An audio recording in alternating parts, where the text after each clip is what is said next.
Magandang araw mga Marites at mga Tolits. Andito na naman tayo sa pinakabagong episode. Medyo kakaiba to kasi pakimain na lang to. Ito ay ang Motocentric leg bag. Tama ba, boss? Yes. Pakimain na lang ito. Maraming lalabas na ganitong produkto. May na po, may na Ay, po. may bawal saglit. May bayad kasi yun eh. Ayun. Kakaiba ang ating episode ngayon. Bakit? Kasi inibitahan natin na magpunta dito sa Santa Maria at pinaunlakan naman niya tayo na puntahan. Nandito tayo ngayon sa Figaro, sa Santa Maria. At pag-uusapan natin, ano nga ba itong bagong business ni Sir Johar King, also known as J. King Vlogs. Magandang araw po. Ay, thanks for having me. It's a pleasure na masama sa Real Talk with Porsche kasi lagi ako nanonood. Yes. So, actually, kinakabahan ako. Ah, talaga ba? So, actually, he invited us na dun tayo sa Moon Garden sa Yeah, Tagaytay. sa Tagaytay. Oo. But due to parehong busy ang ating mga schedules, sabi natin, resched natin doon at mag-real talk na muna tayo ngayon. At inintroduce din sa atin ang mga motocentric bags and other items na very quality. Tatanong natin, ano ba ang storya sa likod nito? Ayan. Siyempre, standard sa Real Talk with Porsche na hindi alam ni Boss Johar kung ano ang Yan questions na natatakot. na meron tayo ngayon. Nakakatakot ba talaga? First question, Real Yes. Talk. Ayan. Sino si J. King Vlogs sa likod ng camera?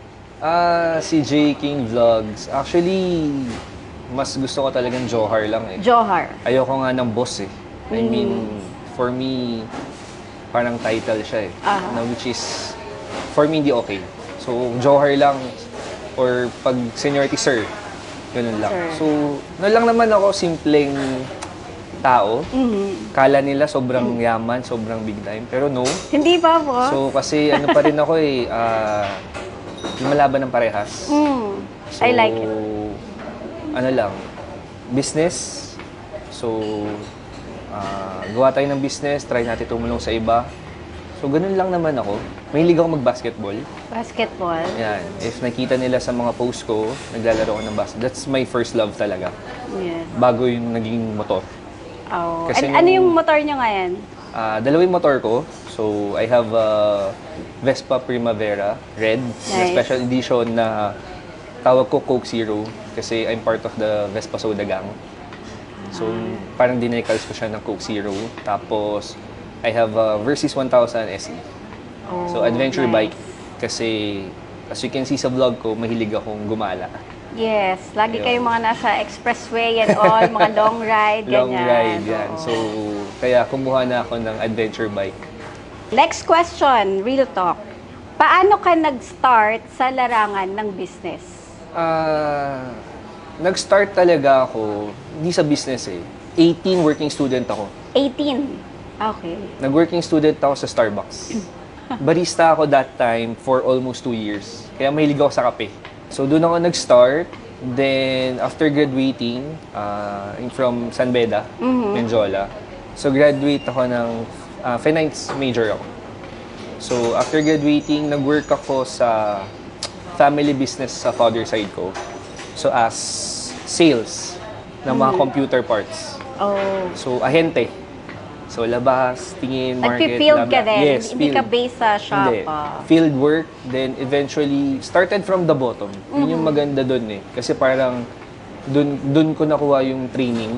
Yes. Kasi kahit na relative, kasi alam naman natin usually sa pag relative yung, o nag-work ka sa relative mo, may special treatment. So, ang maganda ron, hindi nila ako binigyan ng special treatment. So, you were treated just like an ordinary employee? Yes. Pag late ako, Wow. may kaltas. Yes. Tapos, ang office pa namin noon, Las Piñas. So, taga Manila o Manila to Las Piñas biyahe. Okay. Tapos, everyday I do field work. Kaya nakabisado ko yung mga EDSA, ganyan, Alabang, Metro Manila. So, I'm selling mga computer parts nun, casings ng PC. Really? So, dala mo siya sa Nasa pagbiyahe? L3. Mga order, ganyan. Price list, tapos, ganyan. Pero may driver ka naman? May driver. Meron akong pahinante. Kasi nagdi-deliver din ako eh. Then eventually, napunta ako sa bodega. So, magkamada, mag-ayos ng bodega, blah, blah, blah. And then, Hanggang sa nagkaroon ako ng team. So, nagkaroon ako ng seats, ako na naging manager. After that, may nagkaroon ng offer from an e-commerce company. So, that time kasi, pa-start pa lang si Lazada. So, may job opening. So, nagsubok lang ako. Kasi parang for me, gusto ko naman masubukan yung real corporate world. Kasi iba pag, family Yes. company, diba? So, swerte, nakuha ako. Then, nakapag-work ako doon ng almost 2 years din as account manager. Account manager. So, what does I it do, do? what I do is, for example, you're a small business and you're selling in Lazada. So, I'll help you grow your business. I'll make sure na competitive yung price mo. Kukuha ko sa'yo ng stocks. Sisecure ko yung stocks para lagi may stock yung online shop or si Lazada. Okay. Kasi si Lazada kasi noon nag-start yung marketplace eh. So, they charge commissions. So, syempre, kailangan meron kang stocks. And makikipag-usap ako sa mga seller na give us the best price. Okay. Para at least makalaban tayo sa market. Nice. So, ganun. Doon ako nagka-idea kasi noon na naalala ko kasi noon parang meron kaming isang seller. Ano siya eh, tawag namin TDK. So, Chinaman. Okay. Pinapapunta lang niya sa Lazada, sales niya sa shop. Yun ang kausap namin, Pinay. Pero, the business was doing so good na ang collection niya around 2 to 3 million a week. A week. A Wow. week. A week, 2 to 3 And- million a week. That time, the item na binibenta is tablet na worth 2,000 pesos. Yung tablet na pang Pambata. estudyante, Yes. pambata, oh. So parang, I was shocked na parang, wow, parang ang laki nun ah. 'Di ba? And then, parang nagkaroon ako idea, ako, tinutulungan ko sila lumaki. Tapos, ito lang nakukuha ko, salary. Commissions. Salary base lang kasi kami sa Lazada. So parang sabi ko, why not isip ako ng item na pwede ko nang benta online. Yes. Eh, alam ko naman yung process kasi you just need to know the process. Oh, so you did it yourself. Yes. Naglagay ka ng business din sa Lazada, tama? Okay. So, ang unang ang unang naisip ko nun, nauso kasi nun dati boat shoes. Yung parang sperry na shoes na slip-on. Oh, yeah, I like it. Diba? Tapos, uso yung mga bazaar-bazaar. Yes. So, naalala ko kasi meron akong schoolmate na they made a brand called Blackbeard na shoes. So, bumili ako sa kanila. Then, nakakatawa kasi gusto kong magnegosyo kasi kala nung iba, mayaman to, binigay ganyan. Kasi Chinese, ganun yes, ba? kasi ang inisip pag Chinese, mayaman ka, may pera. No. Marami din nakakaalam, nung puhunan ko sa unang business na ginawa ko, pambili ko ng stocks, inutang ko po. Inutang mo sa... Inutang ko sa kakilala ko, kaibigan ko. Okay. Then, nagbabayad po ako monthly, If you don't mind, magkano tong pinakaunang puhunan mo? 200K. 200K. Malaki din. Bumili ako ng at least almost 100 plus pairs of shoes. To sell online. Real talk. Saan mo hinugot yung lakas ng loob na yun?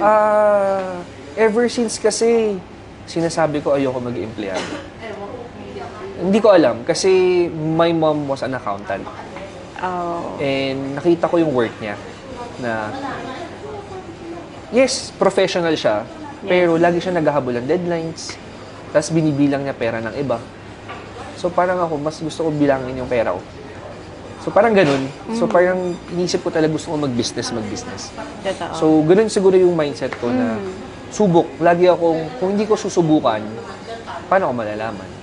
Yes. So yun yung before, yun yung lagi inisip. Pag hindi ko susubukan, hindi ko So malalaman. that's how you started as a businessman. Then, Okay. nangyari noon, after that, ang nangyari, so I was selling shoes na.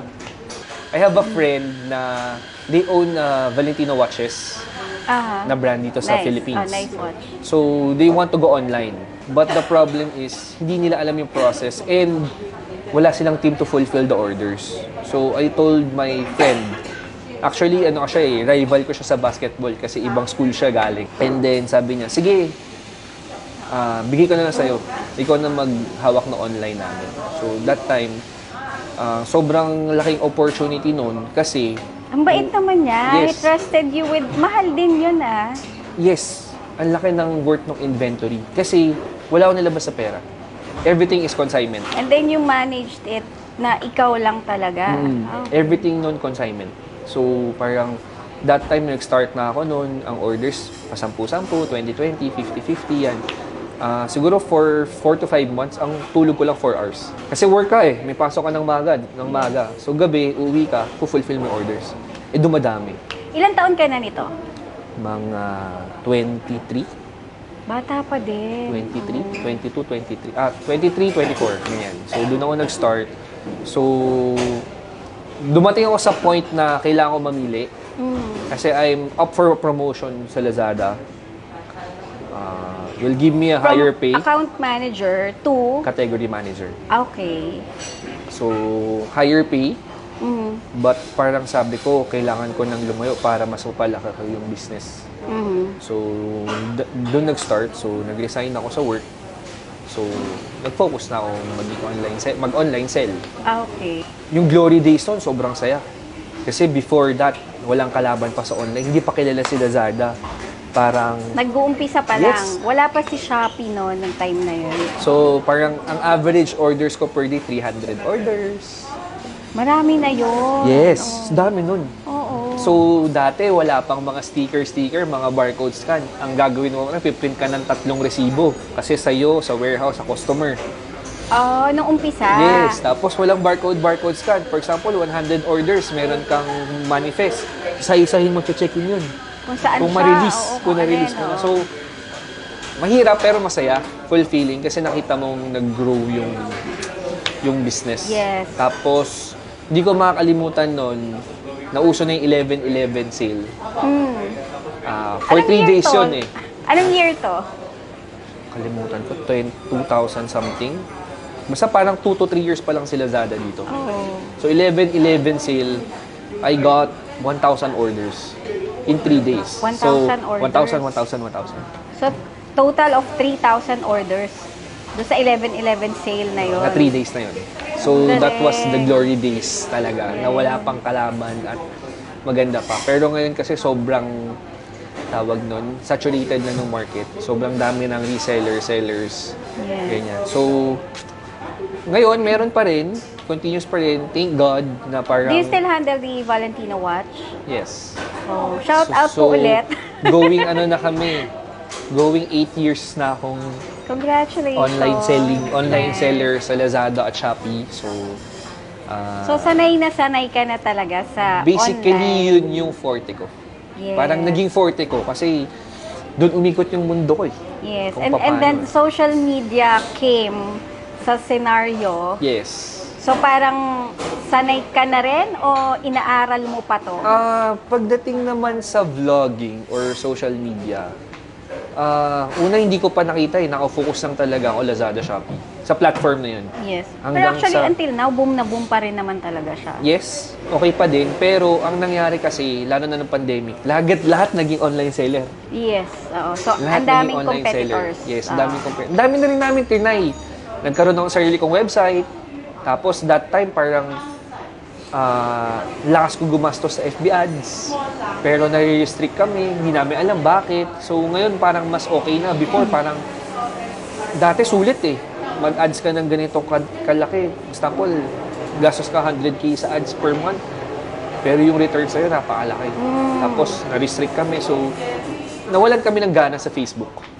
Oh, Nag-focus ulit kami sa ano. nare-restrict lagi. Yes. Oo, Sayang no, eh. si Facebook. Shout out Sayang Facebook. eh. Ang sa amin naman nun is, we're not selling fake. Original naman yung items namin. Then we're paying naman. Bakit Siguro yung iba may pwede? nagreklamo sa inyo na Oo. competitor nyo na But iba naiinggit. pwede, kami bawal. So parang nawalan kami ng gana. So tinake down namin yung website namin. Oh. Pero marami na, yun, trial and error lang. Hanggang sa ngayon, parang nakilala na kami. Oo. Nakilala Kasi na when kami. you mention the name, may rehistro na sa akin Yes, eh. yun. Alam ko na siya. So, yun, thank God na hanggang ngayon, continuous pa rin. Ang maganda kasi sa online, sa Lazada, you just need to build the process. Yes. Kapag may process na, at nakalatag na yun, at solid na yung foundation ng process, yung process mo, yung foundation, self-sustaining. Nice. So, parang isipin mo na lang, marketing, paano ba? Pag may sale, gano'n lang. Tapos, check, manage. So, hindi ka tali. Kabisado mo na Oo. siya. Then, in you can short. hire someone to fulfill the orders. Siyempre, para ako, kagaya ko, parang marami akong nagagawa. Kasi yung online ko, pwede ko na iwan. Check ko lang pag-uwi ko. Ilan na yung tao mo ngayon na nag-check ng mga sales? Before, ang tao ko sa online, When you started, isa lang. isa muna. Tapos ako. So, parang dalawa kami. kayo. And then now, Tapos, nagdagdag ako ng 2. ah, So, 3, naging 4. Hanggang pinakamarami kong tao, 4. up. Yung ngayon, Ngayon, Current. 2. dalawa ulit. Yun. Kasi hindi na siya ganun kalakas as in before. Dahil sa pandemic. Yes. Okay. Hindi naman porket nag-downsize ka is nalulugi ka. You're just being wise na parang ito yung sa business decision, ito yung mas okay eh. Para ma-sustain ko yung business, kailangan magbuwas ng tao. Next question, real talk. Ano ang business na gusto mong ipakilala sa mga Filipino riders ngayon? Siyempre ito, nakikita nyo na, si Motocentric. Kasi, for me, very useful siya lalo na sa mga talagang riders. Hindi lang sa riders, siguro sa lahat na nagmomotor. Kasi, sometimes hindi siya tinitingnan as essential, pero napakalaking tulong. Diba? Like, for example, sa mga Foodpanda, Angkas, diba? So, mas maganda meron silang suot-suot na magandang bag at quality. Yes. Diba? Kasi, doon nilalagay pera, cellphone, blah, blah, blah. So, kailangan safe. And then, sa mga lifestyle riders, gusto pumorma, diba? Maganda rin na meron mga ganito, apparels, bags, or gears na available para sa kanila. At an affordable price. Kasi, yun nga, sabi nyo, ba't ang mura? Kasi nga, ang goal or vision ng company is rider-friendly kami. Ganun namin kamahal. Rider-friendly ang Motocentric. So, ganun namin kamahal yung mga riders talaga. Okay. Kaya we want to give them the yung affordable na And quality. yes, Na good quality product. So, boss, no, pakita lang natin. Kasi aside from sa mga, this is, anong tawag dito? Leg bag. Leg bag. And then this one Leg is... bag din to na usually yung mga bags namin, may mga iba't ibang function or purposes. Pwedeng leg bag, pwedeng sling bag.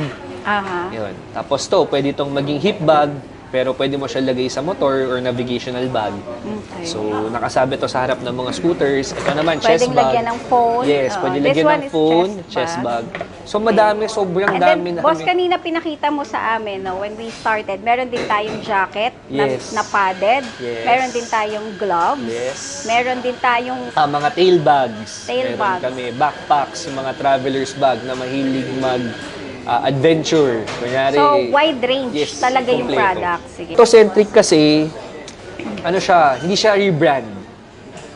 Okay, so Motocentric is an existing brand In China. in China. So, brand talaga siya sa China na dinala namin dito. And Okay. we're the exclusive distributor ng Motocentric here sa Exclusive Philippines. distributor ng Motocentric sa Because Philippines. we have the IPO trademark of Motocentric Philippines. Yeah. Okay. Ayun. So, abangan natin ito. Actually, you have a page na for this. Yes, we have a Facebook page, Motocentric Philippines. Then, check us sa Lazada and Shopee Mall.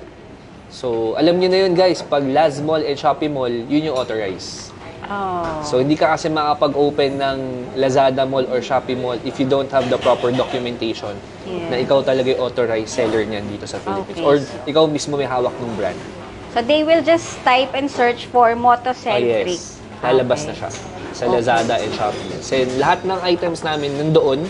So, magugulat kayo kung gaano ka-affordable and quality. Believe me guys, hindi ako nagjo-joke ha. Quality talaga siya. Pagdating pa lang sa mga sa mga zippers, ito compared kasi do sa mga ibang nakita ko, iba siya, higher level siya. So, for me, parang baka isipin kasi ng iba, kinokompetensya ko yung mga existing brand dito. I'm not against them because actually, parang hinahangaan ko nga eh. Kasi they're locally made eh. Yes. Ganun ako eh. Masupport ako sa mga local business, diba? Support Pero Pinoy. syempre, we want to, parang papasok ko tong brand na to cater yung mga middle na gusto talaga ng, alam naman natin ng mga Pinoy, gusto branded. Yes. Diba? Yes. May mga ganong market eh. So, dun kami. Pero hindi ko talaga directly kinakalaban yung mga locally made. So, Of course. binibigyan Support lang pa rin. natin ng option yung market kung ano mas gusto nila. Ganun Tama naman. yan. Yan. Next question, real talk. So nakikita ka namin ngayon, ay mo patawag na boss eh, no? So Johar na lang, no? Oo. So nakikita ka namin ngayon, Johar, no, na gwapo ka, negosyante, marunong sa buhay, marunong sa pera.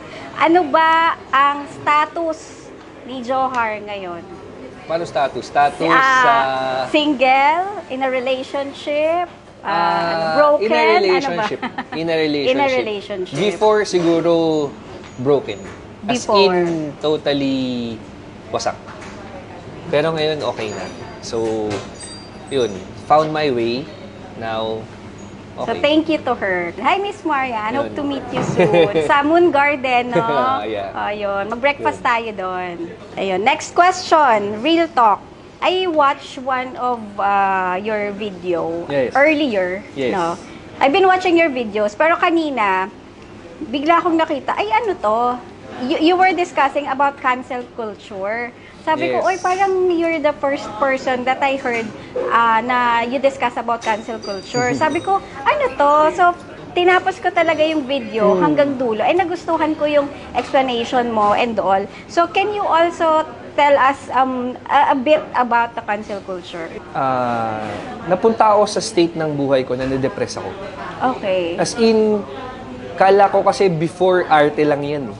Yung Parang, depression. oo, parang Hindi. arte lang yan. Meron din parang ako niyan. ganyan, diba? So, pero yung na-encounter ko siya at na-experience ko siya, iba. Siguro, yun siguro yung lowest part ng buhay ko na nag-attempt ako mag-suicide. Hindi ako, You attempted. hindi ako proud, pero nag-attempt ako mag-suicide. Yes. I mean, Dahil sa totoo mga siya, no? nangyari sa talaga akin siya. na hindi okay at problema at sabay-sabay, Mm. na para bang gusto ko na lang tapusin para tapos na, wala na akong isipin. Kasi ang hirap gumising eh. Na parang pagising mo, anong gagawin ko? Problema na naman, ganyan, ganyan, ganyan, ganyan. And parang feel ko that time, everyone is against me. Wala akong kakampi. Really? Even my relatives. You just felt that siguro. So, yun yung na-feel ko. Parang dahil sa isang mistake na nagawa ko, parang sinalikuran nila ako. Okay. Parang ganun yun ang na-feel ko. So, dun umatake yung depression ko. Yes. Diba? Anxiety, ganyan. So, nag-attempt ako mag-suicide. After nun, parang umabot ako sa point na kailangan ko, kasi natakot ako eh. Buti na lang natakot ako, nag-ask ako ng help. Nagpa-doktor ako. Nagpa-psychiatrist ako. Yes. Umabot ako sa point na I need to take medicine. Oh, okay. So, naging clinical depression siya. Okay. So talagang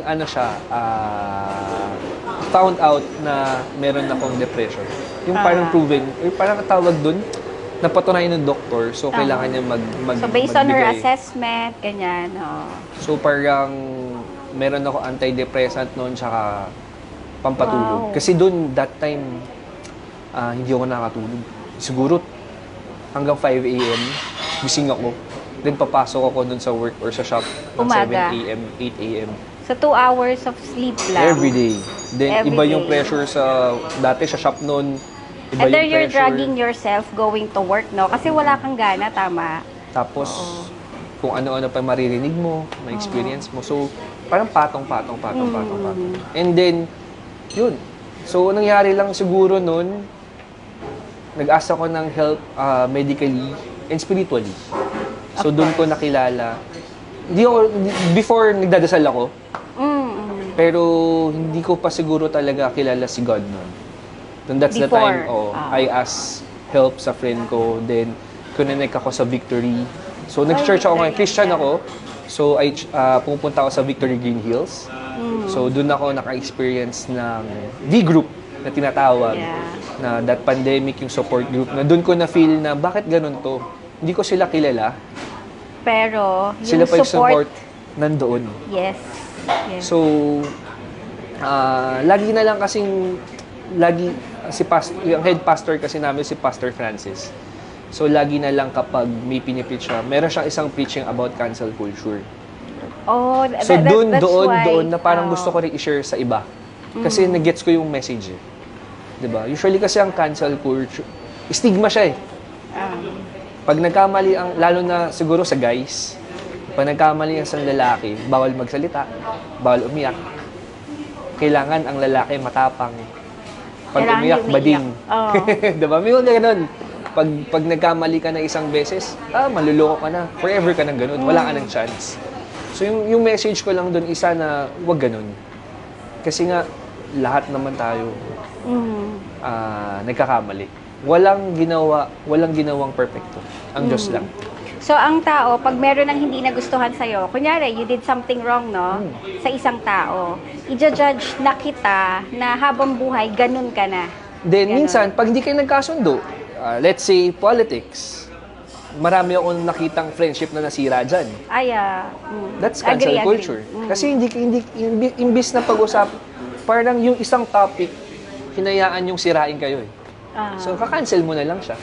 Wag So, basically, you're canceling the person, your Out. friend, or your relative because hindi kayo pareho ng paniniwala. Okay, we got it.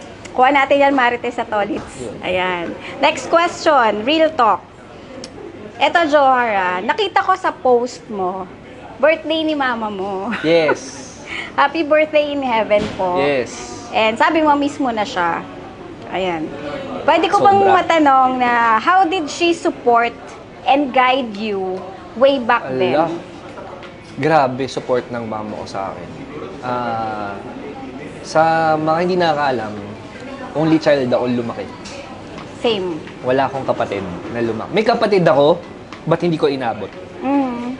So, lumaki akong only son, only child. Grade 6 ako, parents ko nag-separate. So, nag-leave ako sa mami ko. So, basically, lahat, mami ko. Lahat ng support, paaral, pagkain, lahat ng... Hindi naman lahat ng gusto ko kasi hindi ako spoiled eh. Yes. Doon nga ako nainggit dati. Sabi ko, ba't ganun? Yung mga gusto ko, hindi ko nakukuha. only son ka. Oo, di ba? Parang yung iba kong classmate nun, iyak lang, hingi lang, nakakuha. Pero, na-realize ko na thankful ako sa mom ko na hindi niya ako in-spoil. Kasi tinuruan niya ako tumayo sa sarili kong paa. Na even if wala na siya, kasama yan, nasa heaven na siya, nakakatayo pa rin ako. Surprise, nagugulat nga ako, inisip ko, paano ako nagagawa? She's guiding you from Yun, above. parang ganun, paano ako nagagawa? Mahirap kasi for me, wala na akong kakampi. You think? Kasi iba yung kakampi mo yung nanay mo. Talaga. Na, ang mga nanay kasi, pag may nagawa kang something na hindi maganda, papagalitan ka. Pero, mamahalin ka pa rin. Hindi siya nagka-cancel culture. Yes. Embrace ka pa rin niya. 'Di ba? Magagalit at magagalit kasi may ginawa kang mali. Pero nandyan siya para i-guide ka pa rin ng tama. Hindi yung parang kamali ka eh. Diba? Talikuran ka. Ayun na kita. Oo. Yun. Next question, real talk. Ano ang advice mo sa mga Pilipino na gustong mag-umpisang magnegosyo?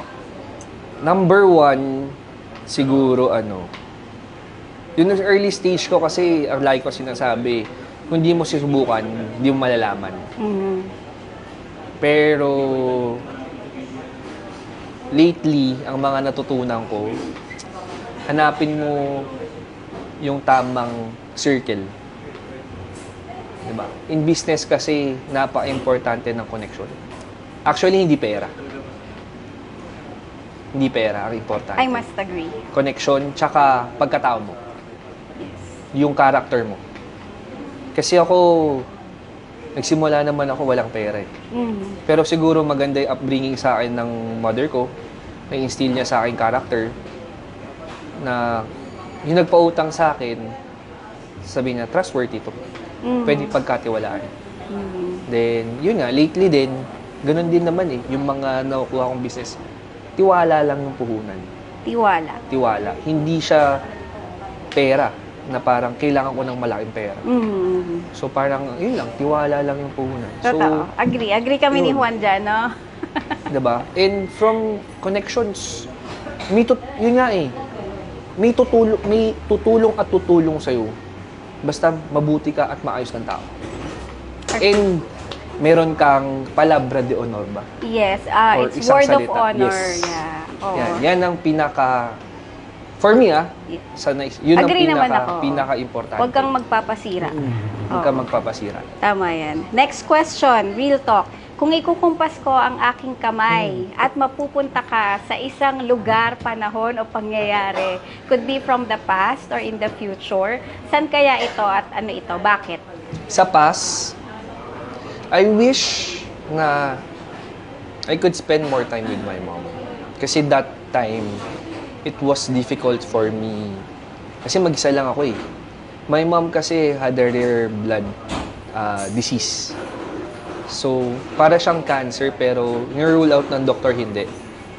And it was difficult kasi magastos. So, hindi ako makapagbantay 24/7 because kailangan kong mag-work. Kailangan ko yung big negosyo. Kasi doon ko kinukuha yung panggastos. Pangtustos mo.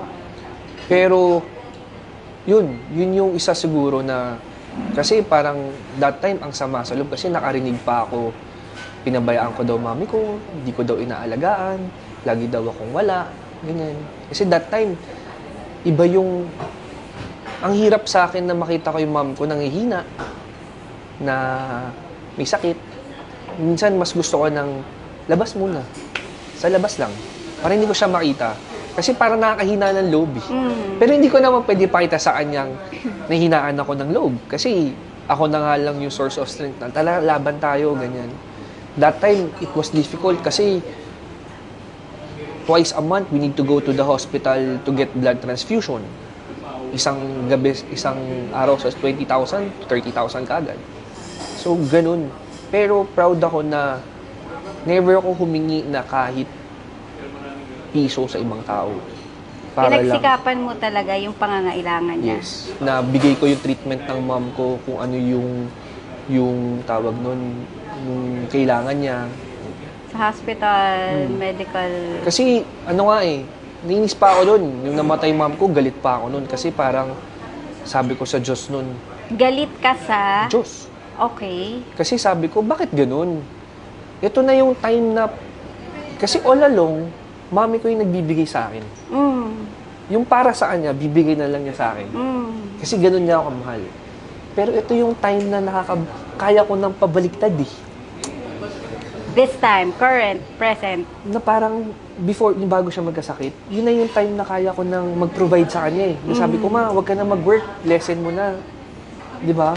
Tapos, kung kailan niya i-enjoy yung buhay niya, dun naman siya kinuha sa akin. So parang feel ko, hindi niya na-enjoy. Kaya parang galit na galit ako, bakit ganun? Ang unfair. Di ba? Ang mama ko, ang buti-buti, ang bait-bait, tapos hindi mo siya hinayaan mag-enjoy. So parang rebelde pa ako nun. O ano na ginagawa ko nun. Yeah. But since na-introduce ka na, I mean, you have a relationship with our Lord right now. Naintindihan ko na. Yeah, you were introduced with the help of Victory Christian Fellowship. Tama. Malaking pasasalamat, no? Oo, mas naintindihan mo na eh, mas naunawaan mo, and mas nandun yung acceptance. Yes. Na ganun talaga siya eh. Part of life. Pero na syempre, may mawawala. May mawawala. Hindi talaga tayo permanente nandito. It's like, totoo. Inisip ko na lang, nagawa na ng mom ko yung purpose niya dito dito, sa mundo natin. At nandun na siya ngayon, kasama ni Papa God. Diba? Kasi yun lang naman eh, if you fulfill your purpose in life, and maayos ka, it's time na tatawagin ka na. Kasi dun sa heaven, kung nasan si Papa God, mas masarap ang buhay. So, merong part dito, Johar, na hihingan kita ng nomination kung sino yung gusto mong next na i-hot seat natin sa Real Talk with Porsche. So, I nominate Kenji Moto. Yan, sa Real Talk with Porsche. Kasi napaka-inspiring din ng story ni Kenji Moto. Kasi isa sa, I think naka 100k subs na siya lately.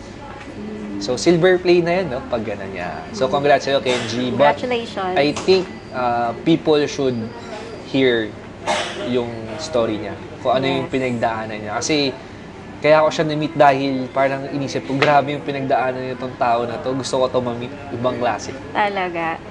Sir Kenji, pagbigyan niyo naman po kami sa Real Talk with Porsche. And then, is there any other sponsors, friends, or family that you would like to thank?